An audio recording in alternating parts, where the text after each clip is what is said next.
ತಾಳಿ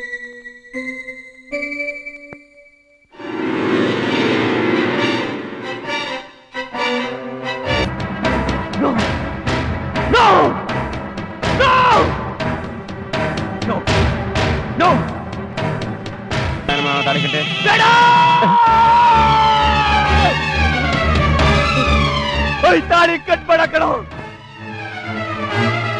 ಬೇಡ, ದಯವಿಟ್ಟು ಬೇಡ. ನೀನು ಕೈ ಮುಗಿತೀನಿ, ತಾಳಿ ಕಟ್ಬೇಡ. ನಿನ್ನಿಂದ ಅನ್ಯವಾಗ ಹುಡುಗಿ ಬಾಳ ಹಾಳಾಗೋಗುತ್ತೆ ಕಣೋ. ಹೇಯ್, ನನ್ನ ಕಣ್ಣಿಗೆ ನಿನ್ ಸಾವು ಕಾಣ್ತಾ ಇದೆ ಕಣೋ. ದಯವಿಟ್ಟು ತಾಳಿ ಕಟ್ಬೇಡ. ನನ್ನ ಮಾತು ಕೇಳಿ ಅಮ್ಮವ್ರೆ, ತಾಳಿ ಕಟ್ಬೇಡ ಅಂತ ಹೇಳಿ.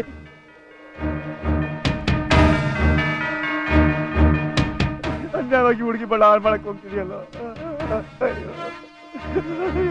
ನಿನ್ನ ಕೈ ಮುಗಿತಿ ಒಳಗೆ ಅನ್ಯಾಯ ಮಾಡ್ಬೇಡ ಕಣೋ. ಪೂಜಾರೆ, ಅಮ್ಮವ್ರೆ ಹೇಳಿ, ತಾಳಿ ಕಟ್ಬೇಡ ಅಂತ ಹೇಳಿ. ನಿನ್ ಕೈ ಮುಗಿತಿ ತಾಳಿ ಕಟ್ಬೇಡ ಕಣೋ. ಬಾಳ ಹಾಳು ಮಾಡ್ಬೇಡ ಕಣೋ.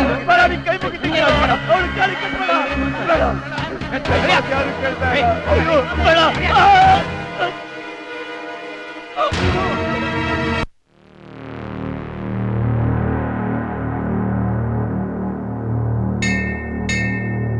ಯಮಾಯ ನಮಃ ಯಮಾಯ ನಮಃ ಯಮಾಯ ನಮಃ ಯಮಾಯ ನಮಃ ಯಮಾಯ ನಮಃ ಯಮಾಯ ನಮಃ ಯಮಾಯ ನಮಃ ಯಮಾಯ ನಮಃ ಯಮಾಯ ನಮಃ ಯಮಾಯ ನಮಃ ಯಮಾಯ ನಮಃ ಯಮಾಯ ನಮಃ ಯಮಾಯ ನಮಃ.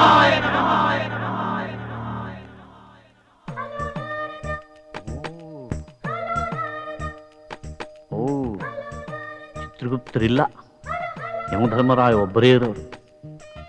ಈಗ ಒಂದು ಬತ್ತಿ ಇಟ್ಟರೆ ನಾರಾಯಣ ನಾರಾಯಣ ನಾರಾಯಣ ನಾರಾಯಣ. ನಾರದ ಮಹಾಮುನೀಂದ್ರರಿಗೆ ನಮೋ ನಮಃ. ಯಾಕೋ ಯಮಧರ್ಮರಾಜರು ಇಂದು ಚಿಂತಾಕ್ರಾಂತರಾಗಿ ಇರುವಂತೆ ತೋರುತ್ತಿದೆ. ನಾರದ ಮುನಿಗಳೇ, ಅದು ಅದು ತಿಳಿಯಿತು ತಿಳಿಯಿತು. ಭೂಲೋಕದಲ್ಲಿ ದಿನೇ ದಿನೇ ಹೆಚ್ಚುತ್ತಿರುವ ಭಕ್ತರ ಕೂಗನ್ನು ಆಲಿಸುತ್ತಾ ಆಲಿಸುತ್ತಾ ಮೈಮರೆತಿರುವಿರಿ. ನಾರದ ಮಹಾಮುನಿಗಳೇ, ಅದನ್ನು ನೆನೆಸಿಕೊಂಡಾಗಲೆಲ್ಲ ನನಗೇ ರೋಮಾಂಚನವಾಗುತ್ತದೆ. ಪರಮೇಶ್ವರನ ಪಾದದಾಳಿಗೂ ಹೇಳುತ್ತೇನೆ, ಭೂಲೋಕದಲ್ಲಿ ನನಗೆ ಇಷ್ಟೊಂದು ಜನ ಭಕ್ತರಿದ್ದಾರೆ ಎಂದು ನನಗೆ ತಿಳಿದಿರಲೇ. ನಾರಾಯಣ ನಾರಾಯಣ. ಆ ಕೀರ್ತಿಗೆ ಭಾಜನರು ತಾವೇ ಅಲ್ಲವೇ? ಈ ಅಲ್ಪನು ಮಾಡಿದ ಕಿಂಚಿತ್ ಕಾರ್ಯಕ್ಕೆ ಎಷ್ಟೊಂದು ಹೊಗಳಿವಿರಿ. ಯಮಧರ್ಮರಾಜರೇ, ಭಕ್ತರನ್ನೇನೋ ಪಡೆದಿರುವಿರಿ, ಆದರೆ ಅವರನ್ನು ಉಳಿಸಿಕೊಂಡು ಹೋಗುವುದು ತಮ್ಮ ಕೈಯಲ್ಲಿದೆ. ಹೌದು. ನಾರದ ಮಹಾಮುನಿಗಳೇ, ನಿಮ್ಮಲ್ಲಿ ನನ್ನದೊಂದು ಭಿನ್ನಹ. ಏನದು? ಚಿತ್ರಗುಪ್ತನಿರುವಾಗ ಅವನೆದುರು ಮಾತ್ರ ನನ್ನನ್ನು ಹೊಗಳಬೇಡಿ. ಅದೇನು? ಮಹಾಕುಹಕಿ ಪರಮೇಶ್ವರನಿದ್ದಲ್ಲಿಗೆ ಹೋಗಿ ನನ್ನ ಬಗ್ಗೆ ಇಲ್ಲದ ಸಲ್ಲದ ಚಾಡಿಗಳನ್ನು ಹೇಳಿಬಿಡುತ್ತಾನೆ. ಆಗ ನನ್ನ ಜಾಗಕ್ಕೆ ಸಂಚಕಾರ ಬಂದು ಬಿಡುತ್ತದೆ. ಆಗ ನನ್ನ ಗತಿ ಅಧೋಗತಿ. ನಾರಾಯಣ ನಾರಾಯಣ. ಚಿತ್ರಗುಪ್ತರೆಂದೊಡನೆ ನೆನಪಾಯಿತು, ತಾವು ತಮ್ಮ ಭಕ್ತರನ್ನು ಅನುಗ್ರಹಿಸಲು ಆಗಾಗ್ಗೆ ಭೂಲೋಕಕ್ಕೆ ಹೋಗಬೇಕಾಗಿ ಬರಬಹುದು.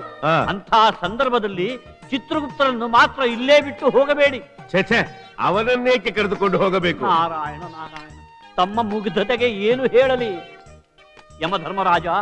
ತಾವು ಭೂಲೋಕಕ್ಕೆ ಹೋದಾಗಲೆಲ್ಲ ಸಿಂಹಾಸನ ಬರಿದಾಗಿರುತ್ತದೆ. ಆಗ ಅರ್ಥವಾಯಿತು.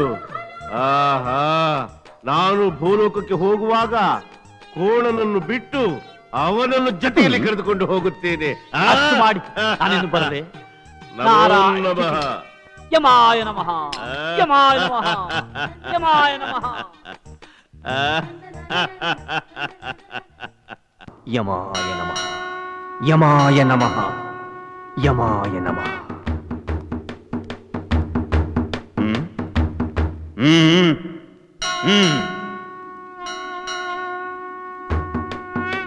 ಯಮಾಯ ನಮಃ ಯಮಾಯ ನಮಃ ಯಮಾಯ ನಮಃ. ಈಗ ಹೇಳು, ಏನಾಗಬೇಕು? ನಾನು ಯಾವ ಸಾಯ್ತೀನಿ ಅಂತ ನನಗೆ ಅರ್ಜೆಂಟ್ ಗೊತ್ತಾಗ್ಬೇಕು. ಸಾವು ಅಂದ್ರೆ ನಿಮ್ಮ ಅಪ್ಪನ ಮನೆ ಆಸ್ತಿ ಅಂತ ತಿಳ್ಕೊಂಡಿದ್ಯಾ? ಹೇಳ್ತೀನಿ ತಾಳು.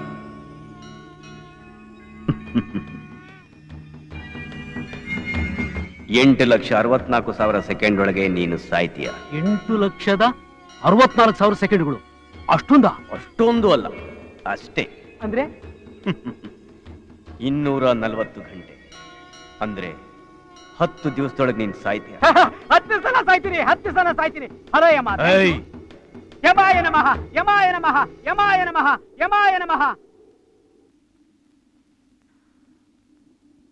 ನಮಸ್ಕಾರ ಸ್ವಾಮಿ. ಹ್ಮ್ ಹ್ಮ್ ಯಮಾಯ ನಮಃ, ಯಮಾಯ ನಮಃ, ಯಮಾಯ ನಮಃ. ಏನ್ ವಿಷಯ? ನಮ್ಮ ಕ್ಷೇತ್ರದ MP ಯಾವಾಗ ಸಾಯ್ತಾರೆ ಸ್ವಾಮಿ?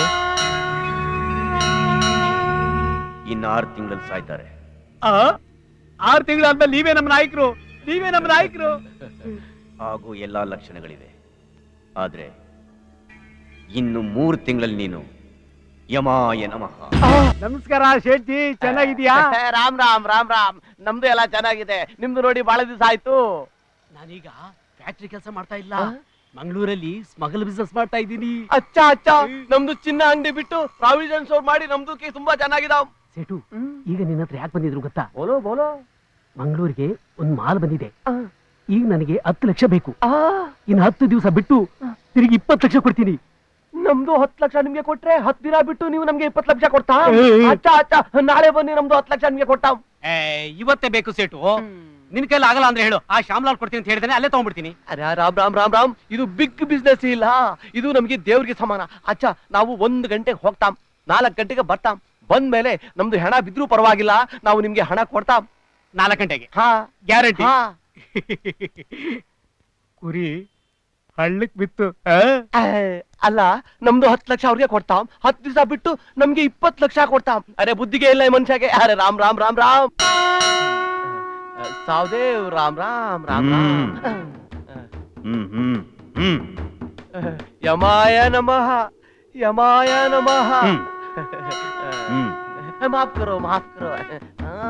समझ गया, समझ गया. ಈ ಮನುಷ್ಯ ಯಾವಾಗ ಸಾಯ್ತಾನೆ ಅಂತ ಹೇಳ್ತೀರಾ? ಇನ್ನು 10 ದಿವಸದಲ್ಲಿ ಸಾಯ್ತಾನೆ. ನಾರಾಯಣ ನಾರಾಯಣ. ತ್ರಿಮೂರ್ತಿಗಳಿಗೆ ನಮೋ ನಮಃ. ಕೈಲಾಸದಲ್ಲಿ ಜಗನ್ಮಾತೆಯ ಜೊತೆ ತ್ರಿಮೂರ್ತಿಗಳು ನೆಮ್ಮದಿಯಾಗಿ ಕುಳಿತಿದ್ದನ್ನು ನೋಡಿ ಬಹಳ ಸಂತೋಷವಾಯಿತು. ಆದರೆ ಈ ತಮ್ಮ ನೆಮ್ಮದಿಯನ್ನು ಕೆಡಿಸಲೆಂದೇ ಏನೋ ಯುಗ ಯುಗಾಂತರಗಳಿಂದ ಧರ್ಮವನ್ನು ಕಾಪಾಡಿಕೊಂಡು ಬಂದಿದ್ದಾನೆ ಅಂತ ತಾವು ಹೊಗಳುತ್ತಿರುವ ಆ ಪುಣ್ಯಾತ್ಮ ಇಂದು ದಾರಿ ತಪ್ಪಿದ್ದಾನೆ. ಯಾರದು ನಾರದರೆ? ಇನ್ಯಾರು ಪ್ರಭು? ಧರ್ಮ, ಯಮಧರ್ಮ. ಯಮಧರ್ಮನು ದಾರಿ ತಪ್ಪಿದ್ದಾನೆ? ಹೌದು ಪ್ರಭು. ಏನಾಯಿತು? ಏನಾಯಿತು ಎಂದು ಹೇಗೆ ಬಣ್ಣಿಸಲಿ ಶಂಭೋ? ಯುಗ ಯುಗಾಂತರಗಳಿಂದ ಯಾವ ವಿಷಯವನ್ನು ಮಾನವ ಕುಲಕ್ಕೆ ತಿಳಿಸಬಾರದು ಎಂದು ತಾವು ರಕ್ಷಿಸಿ ಕಾಪಾಡಿಕೊಂಡು ಬಂದಿದ್ದೀರೋ ಆ ಸಾವಿನ ರಹಸ್ಯವನ್ನ ಯಮಧರ್ಮ ಮಾನವನಿಗೆ ತಿಳಿಸಿ ಘೋರ ಅಪರಾಧವನ್ನೆಸಗಿದ್ದಾನೆ.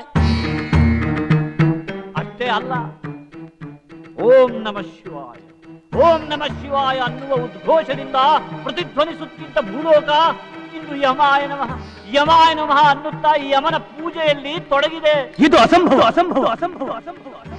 ಅಸಂಭವವಾದುದನ್ನೇ ಸಂಭವ ಎಂದು ಯಮಧರ್ಮ ಮಾಡಿ ತೋರಿಸಿರುವಾಗ ಅದಕ್ಕೇನು ಹೇಳುವಿರಿ ಪಾರ್ವತಿ ವಲ್ಲಭ? ಇದನ್ನು ನಾನು ಎಂದಿಗೂ ಸಹಿಸಲಾರೆ ನಾರದರೆ.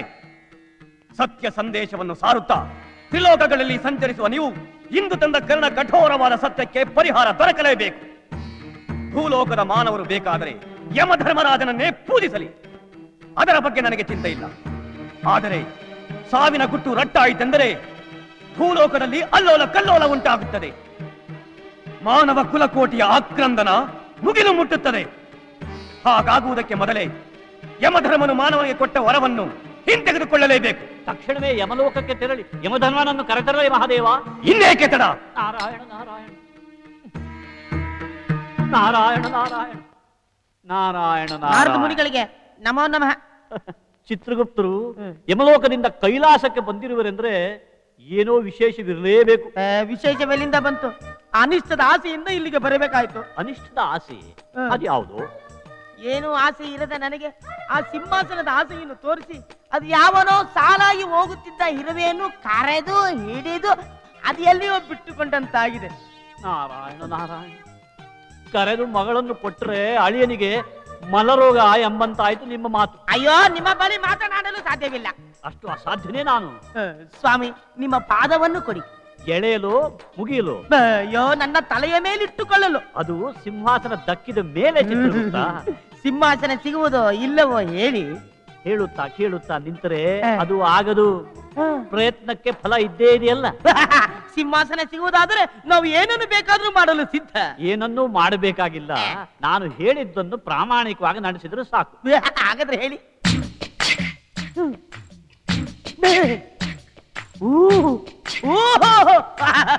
ನಾವು ಈಗಲೇ ಹೊರಡುವಂತವರಾಗುತ್ತೇವೆ.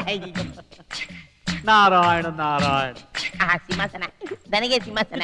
ಚಿತ್ರಗುಪ್ತರೆ, ಒಂದನ್ನು ಹೇಳಲು ಮರೆತೆ. ಏನು?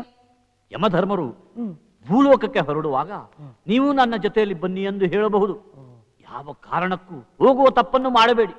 ಅವರೇನಾದರೂ ನನ್ನನ್ನು ಜೊತೆಯಲ್ಲಿ ಬಾ ಎಂದು ಕರೆದರೆ ಏನಾರು ಪಿತೂರಿ ನಡೆಸಿ ಆ ಕೋಣವನ್ನು ಅವರ ಜೊತೆ ಕಳಿಸಿ ಸಿಂಹಾಸನದ ಮೇಲೆ ನಾನು ಕೂತು ಬಿಡುತ್ತೇನೆ. ಮಾಡಿ. ನಾರಾಯಣ ನಾರಾಯಣ. ಯಮಧರ್ಮ ರಾಜರೇ, ಯಮಧರ್ಮ ಅನಾಹುತವಾಯ್ತು. ಏನಾಯ್ತು ಚಿತ್ರಗುಪ್ತರೇ? ಅಯ್ಯೋ, ಶತಶತಮಾನಗಳಿಂದ ಕಾಪಾಡಿಕೊಂಡು ಬಂದ ನಿಮ್ಮ ಧರ್ಮ ಮಣ್ಣು ಪಾಲಾಯಿತು. ಏನಾಯ್ತೆಂಬುದನ್ನು ಸ್ವಲ್ಪ ಬಿಡಿಸಿ ಹೇಳಬಾರದೆ? ಅಂದು ಭೂಲೋಕಕ್ಕೆ ತೆರಳಿ ಭಕ್ತನ ಬಯಕೆಯನ್ನು ಈಡೇರಿಸು ಎಂದ ನಾರದರು ಇಂದು ಶಿವನ ಬಳಿಗೆ ಹೋಗಿ ಸಾವಿನ ಗುಟ್ಟನ್ನು ತಿಳಿದುಕೊಳ್ಳುವಂತೆ ಮಾನವರಿಗೆ ವರ ಕೊಟ್ಟಿದ್ದಾನೆ ಎಂದು ಶಿವನ ಬಳಿ ಬತ್ತಿ ಇಟ್ಟಿದ್ದಾರೆ. ಇದನ್ನು ಕೇಳಿಸಿಕೊಂಡ ಈಶ್ವರನು ಕುಪಿತನಾಗಿ ಈಗಿಂದೀಗಲೇ ಧರ್ಮರಾಯರನ್ನು ಕರೆದುಕೊಂಡು ಬನ್ನಿ ಎಂದು ನಾರದರಿಗೆ ಆಜ್ಞೆ ಮಾಡಿದ್ದನ್ನು ನನ್ನ ಕಣ್ಣಾರೆ ನೋಡಿ ಕಿವಿಯಾರೆ ಕೇಳಿಸಿಕೊಂಡು ಬಂದಿದ್ದೇನೆ ಮಹಾಪ್ರಭು. ನಾರದ ಮಹಾಮುನಿಗಳು ಹೀಗೇಕೆ ಮಾಡಿದರು? ಅಯ್ಯೋ, ಹೇಳುವುದಕ್ಕೂ ಕೇಳುವುದಕ್ಕೂ ಇದು ಸಮಯವಲ್ಲ. ನಾರದರು ಬಂದು ಈಗ ನಿಮ್ಮನ್ನು ಈಶ್ವರನ ಬಳಿ ಕರೆದುಕೊಂಡು ಹೋಗುತ್ತಾರೆ. ಆಗ ಕೋಪಗೊಂಡ ಈಶ್ವರನು ನೀವು ಕೊಟ್ಟಿರುವ ವರವನ್ನು ಹಿಂದಕ್ಕೆ ತೆಗೆದುಕೊಳ್ಳಿ ಎಂದು ನಿಮಗೆ ಆಜ್ಞೆಯನ್ನು ಮಾಡಿದ್ದಾರೆ. ಅವರ ಆಜ್ಞೆಯನ್ನು ನೀವು ಪಾಲಿಸಲೇಬೇಕಲ್ಲ. ಹೌದೌದು. ಒಂದು ವೇಳೆ ಈಶ್ವರನ ಆಜ್ಞೆಯನ್ನು ನೀವು ಪಾಲಿಸಿದಿರಿ ಎಂದು ಇಟ್ಟುಕೊಳ್ಳಿ. ಆಗ ನಿಮ್ಮ ಭಕ್ತ ನಿಮ್ಮ ಮೇಲೆ ಕಿಡಿಕಾಡುತ್ತಾನೆ. ಇನ್ನು ಯಾವ ಶತಮಾನದಲ್ಲೂ ನಿಮಗೆ ಭಕ್ತರೇ ಇಲ್ಲದಂತಾಗುತ್ತದೆ. ಆಗ ನೀವು ಮಾನಸಿಕವಾಗಿ ಕೊರಗಲೇಬೇಕಾಗುತ್ತೆ ಪ್ರಭು. ಅದಕ್ಕೆ ನಾರದರಿಗೆ ಸಿಕ್ಕಿ ಈಶ್ವರನ ಆಜ್ಞೆಯನ್ನು ಪಾಲಿಸುತ್ತೀರೋ ಇಲ್ಲ ನಾರದರಿಗೆ ಸಿಗದೆ ನಿಮ್ಮ ಭಕ್ತನ ಕೈ ಹಿಡಿಯುತ್ತೀರೋ? ವಿಷಯ ಬಹಳ ಜಟಿಲವಾಗಿದೆಯಲ್ಲ ಚಿತ್ರಗುಪ್ತರೇ. ಚಿತ್ರಗುಪ್ತರೇ, ನಾನು ಇದುವರೆಗೂ ಯಾರಿಗೂ ವರವನ್ನು ಕೊಟ್ಟಿಲ್ಲ. ಹಾಗೆ ಕೊಟ್ಟ ವರವನ್ನು ಹಿಂದಕ್ಕೂ ಪಡೆದಿಲ್ಲ. ಅಂದ ಮೇಲೆ ನಾನು ನಾರದರ ಕೈಗೆ ಸಿಗದೇ ಇರಲು ಯಾವ ಲೋಕಕ್ಕೆ ಹೋಗಬೇಕು? ನಿಮ್ಮ ಭಕ್ತನಿರುವ ಭೂಲೋಕಕ್ಕೆ. ನಾನು ಭೂಲೋಕಕ್ಕೆ ಹೋಗುವುದೇ? ಅದು ಸಾಧ್ಯವಿಲ್ಲದ ಮಾತು. ಹಾಗಾದರೆ ಈಶ್ವರನ ಆಜ್ಞೆಯನ್ನು ಪಾಲಿಸಿ ನಿಮ್ಮ ಭಕ್ತನನ್ನು ಕೈ ಬಿಡಿ. ಅದು ಸಾಧ್ಯವಿಲ್ಲ. ಹಾಗಾದರೆ ನೀವು ಕೊಟ್ಟಿರುವ ವರವು 90 ದಿನಗಳಾಗುವವರೆಗೂ ನೀವು ಭೂಲೋಕಕ್ಕೆ ತೆರಳಿ. ಆಗ ನಿಮ್ಮ ಭಕ್ತನ ಬಯಕೆಯನ್ನು ಈಡೇರಿಸಿದಂತಾಗುತ್ತದೆ, ಈಶ್ವರನ ಆಜ್ಞೆಯನ್ನು ಪಾಲಿಸಿದಂತಾಗುತ್ತದೆ.